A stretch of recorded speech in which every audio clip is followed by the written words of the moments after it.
Atyánk, aki a mennyekben vagy, te vagy minden élet forrása. A szeretet és fény lényege, aki bennünk is jelen vagy. Szenteltessék meg a te neved, tisztítson és emeljen minden kimondott szó és tett, hogy bennünk tükröződjön a te jóságod, jöjjön el a te országod, teremtő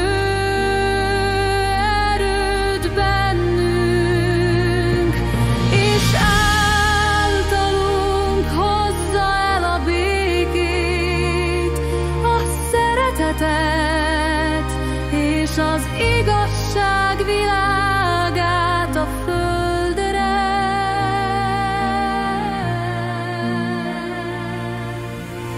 Legyen meg a te akaratod, amint a mennyben, úgy a földön is.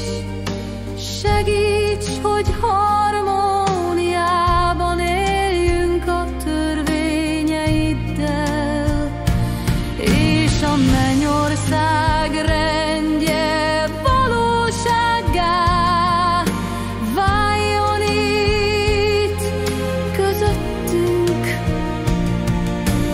Mindennapi kenyerünket add meg nekünk ma. Gondoskodj testünk táplálásáról, de add lelkünknek is a szeretet, a hit és a remény kenyerét, és bocsáss meg vétkeinket, miképpen mi is megbocsátunk az ellenünk vétkezőknek.